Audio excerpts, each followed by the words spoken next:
11th career knockout of the career. Off Nick Lentz, the proud father of two. It's given him a lot of direction and purpose in his life, and we continue to see strong results out of Nick Lentz, who has now won 2 of his last 3. We see here, Frank Bader coming with the counter left and the Everybody good? Tony, when did you start to feel momentum shifting out there?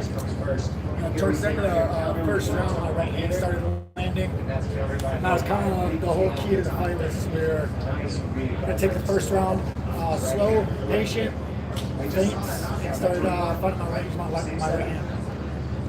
Tony, how much did the comments from Sean Shelby about you being a boring fighter play into your head when you're trying to go for that finish?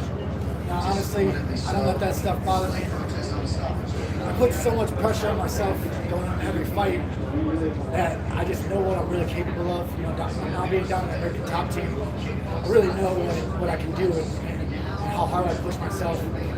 I just knew it's inevitable that I'm going to start getting finishes. I'm going to start knocking people out.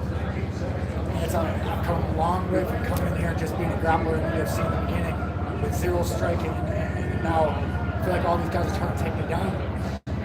My right hand keeps landing, and it finally just set up the perfect right kick behind it. Tony, speaking to you on Thursday, you were almost a bit exasperated at the UFC not getting behind you. Was that the type of performance you wanted, that you felt that you needed to make that statement? Yeah, I mean, Ryan is a legit top 20 welterweight in the UFC. There's no doubt about that. He was ranked in the top 15. He's beaten guys in the top 15. And nobody's beaten him like I've beaten him. You know? I feel like the first round was a close round. And then the second round, I easily won the second round. And the third round, I finished. Cowboy Oliveira, he got dominated in the first round. And flipped him in the second. And everyone else he's beaten in close ground-out fights. You know, we saw him weigh in after the fight 191. I weighed 176. I'm not big. I'm coming down in here with just pure skill, and I feel like my technique, when it comes down to just straight technique, I'm going to be able to beat these guys. That was actually my follow-up. That change in weight class. Do you feel like it's really starting to pay dividends now? How are you feeling better out there? Yeah, I mean, I finally just realized, I think at the beginning of my UFC career, my skill set wasn't, very high yet, so I needed that weight advantage. And honestly, I walk around lighter now that I've moved up to welterweight, just because my body chemistry is just like leveled out, not killing myself to make weight. And just the stress of not having to cut all that weight, I'm willing to give up extra weight in the cage. And honestly, if you think about it, if they make a 165-pound weight class, there's no doubt in my mind I'm going to be the champion. Saw your speech at the end of the fight. I'm sure a little bit of influence from your teammate Colby Covington, who I know you helped you a lot for this fight. No, honestly, so the truth is, I first came to the UFC, I'm acted very humble, and I am a humble person, but I'm also very confident. All I do all day is talk shit. It's kind of me and my girlfriend, the same thing. Me and Kayla, all we do is talk shit to each other all day. And I go to my training sessions, all my teammates are talking shit to me, I'm talking shit. It's just honestly what I am. That's what I've always done. And really, I just wasn't confident enough when I first came in. And so I was this really quiet guy. And really, that's what people thought I was. And now people, act like, oh, you're trying to be like Colby, or you're trying to be like a Conor. And I'm really just going to try to be more who I am, and to really let people know, what I'm really about. And the same thing, this is exactly what I told Ryan, at the media day. I told him, listen, I'm going to knock you out flat on your face. But I told him, at weigh-ins as well, this isn't personal.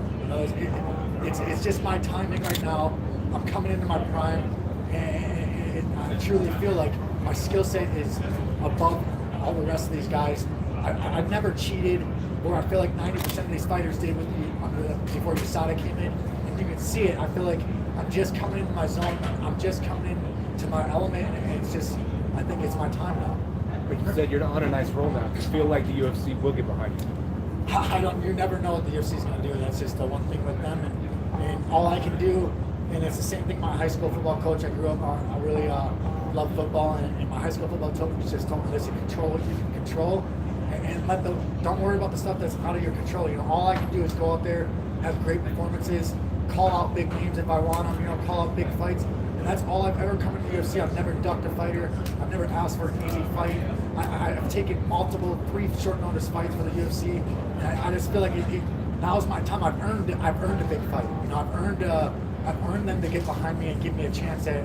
And I feel like I'm just blossoming as a fighter.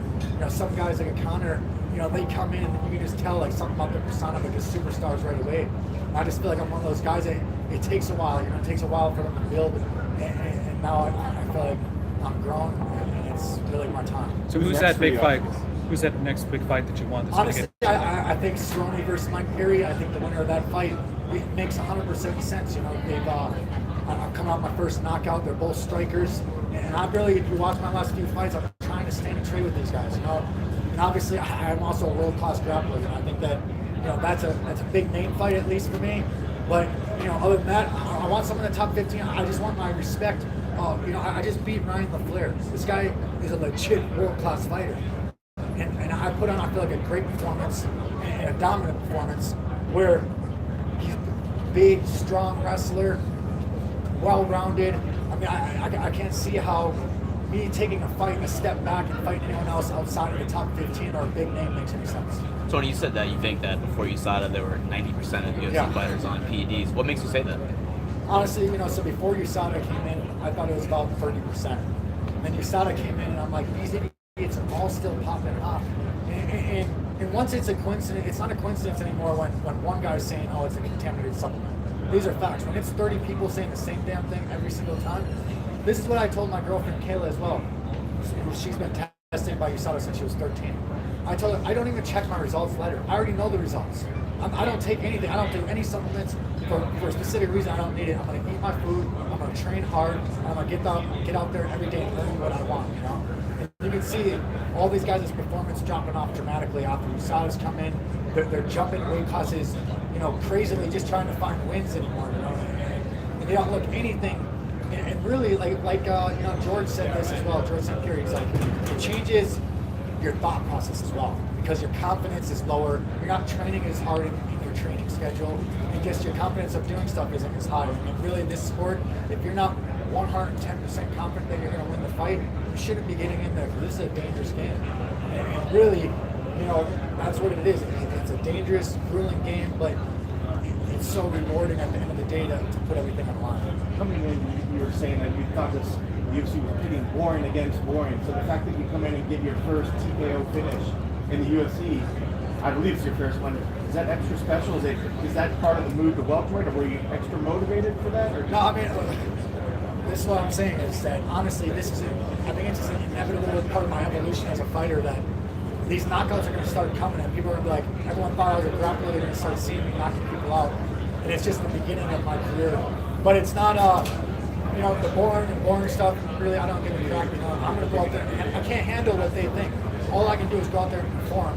I'm not going to fight any different, you know. I know what I'm capable of. I see myself in the gym. My coaches see me in the gym, and they push me. And really, I know what I can do. So I'm going to go out there and just put it on the line every time. And I think, you know, it's going to be enough for them today. I'd love to get you. What did you say to Rogan when you walked over immediately after and chirping something out? What were you saying? I told him to tell fucking Cerrone and Mike Perry that they're next. That's what I told him.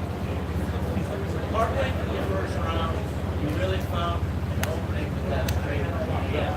Is that something that you had planned beforehand? You came in knowing that you were southpaw, throws a lot of kicks, or is that something that you just saw out there? Every fight's gonna be me finding my range with that right hand. That's honestly by far my best punch is my right hand. And really, I fought my last 4 or 5 fights have all been southpaws. I'm kind of tired of fighting a southpaw as well, so I'd like to fight a orthodox fighter, but I fully believe in my right hand. I worked a lot of years on just throwing this right hand as clean and fast and hard as possible. So that's gonna be a game plan for every fight. That you have found the opening for the right hand, you landed it, dropped it twice with it. Is that what made you think you throw the high kick? Yeah, that's my coach Anderson came over and we kind of worked. We've been working right hand. He calls it straight right 226. You know, so it's right hand kick. So it's kind of his call. And I saw him slip on the outside of my right hand towards the end. And I was like, it's there, and I threw it and landed. And I followed up. Congratulations. That it? Big one. Hey guys. Why is your girlfriend been tested by USADA since she was 13? She's He's two-time gold medalist. So, judo. Oh, I'm sorry, I didn't know. Oh, no, it's all right. Yeah, no worries. Yeah, so,